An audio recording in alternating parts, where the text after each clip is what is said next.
Hi.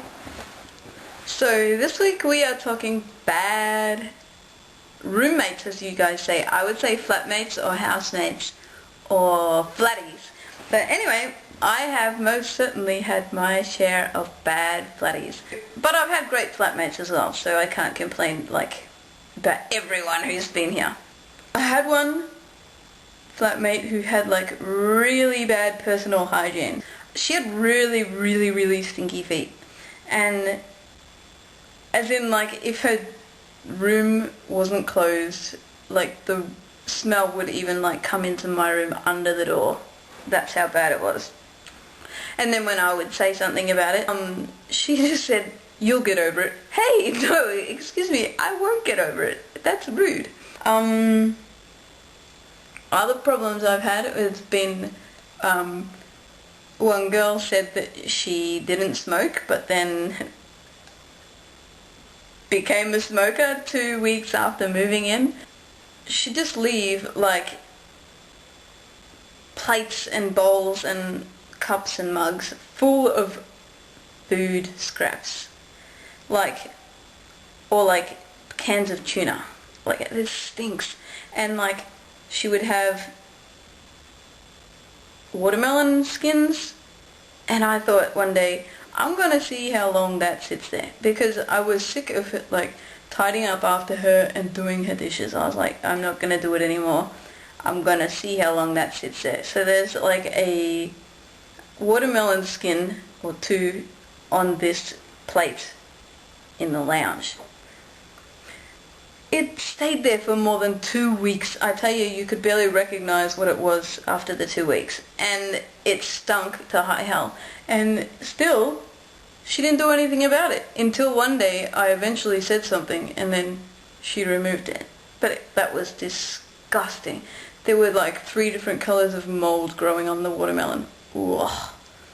She told me 11:30 the night before she left that, "Oh, Lauren, I'm gonna move out tomorrow." What? You still owe me 2 weeks rent. Oh yeah, I thought you could keep my washing machine. I've already got one, I don't need another one. Hey, instead of giving you the rent that I owe you, just keep my crappy white goods. No, how about you pay the rent? This video is making me sound like the biggest bitch ever, but hey, we're talking about flatmates and bad experiences. This is something that really gets on my nerves. If people don't replace the toilet paper. If you finish a roll of toilet paper, put a new one in there. It is not that difficult. We take turns buying toilet roll, right? Which I think is fair enough. I mean, we all use it. She wouldn't buy it when it was her turn, so many times. And then I was I bought it 3 times in a row. And then I was Callum was exempt for this because, for whatever reason. We went for more than a week without toilet paper, because I was alright, I'll just use tissues. I don't know what she was using, but anyway, we didn't have rolls for more than, more than a week.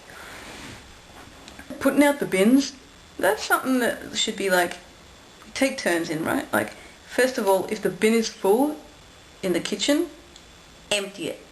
That's something that really bugs me. If somebody doesn't empty the bin when it's full and they just keep stuffing stuff in, and then the lid's like this, it won't actually close anymore because it's so full of junk. So that really bugs me, when people do that. Unless I'm really close with a flatmate, I don't like doing their dishes. It's okay if it's a mug here or a mug there or a plate here or a plate there, but don't just put your dishes in there and expect me to do them. This flatmate, the past one, she would just put her dishes in there, and she knew that Callum and I would do them, because sooner or later we got sick of seeing them in there and needed to use them. So we just wash them. And it was either way, you lose. You leave them in there long enough, and then you get sick of them and wash them. Or you just leave them there, and then she ain't gonna wash them.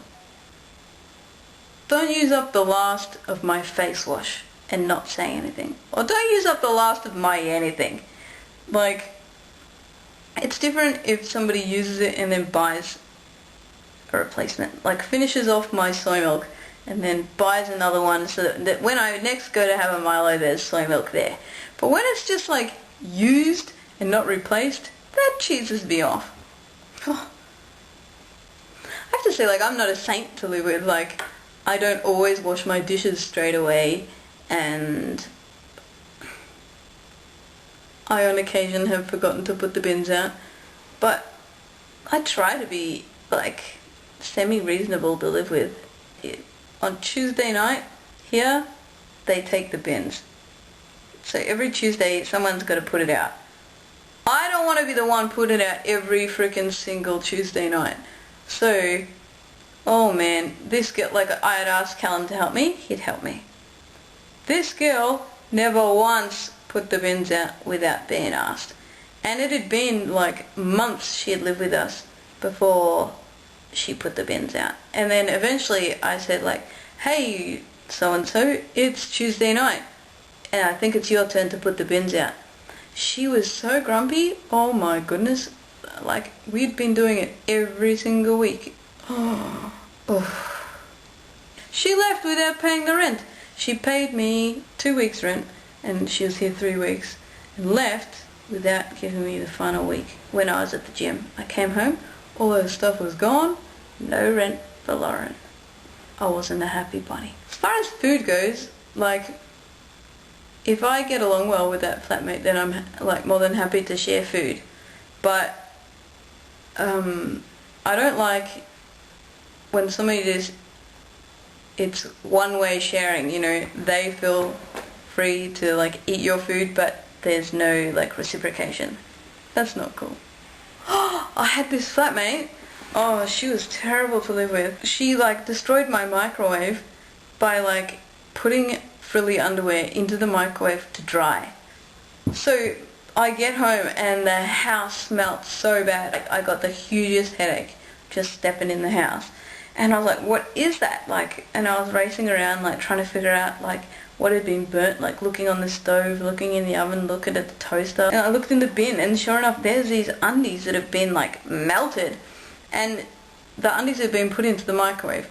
Anyway, the microwave was no longer usable because it had like toxic fumes through it or whatever, and the plate had like this sort of greasy looking film of whatever on it. And she said that I should replace the microwave as I'm the one who wants to use it. What? You rendered my microwave unusable. Like, you should be the one to replace it. She never did replace it. Oh boy, she was something. Thankfully, I haven't had problems with Callum. He's an excellent flatmate and I love him. And I have had another lovely flatmate, Ayane. And she was an angel as well. I never had issues with her. We used to share food all the time, go to the supermarket and just split the like amount with each other and cook together, eat together, and she would listen to my stories about this woman that I was in love with, and she was so patient and just so kind, and we used to sit together and do our study together. And she was so sweet that like I was up trying to like complete assignments and she'd be like in my room with me just so I didn't get lonely or like lose, you know, my focus. She like kept me going. Oh, she was an angel. Ayane. Sarah and Brittany, congratulations. I really hope that I can come to New Zealand to be at your wedding. That is so exciting. Wear like rainbow dresses or something like that. Anyway, I will see you next week. Bye.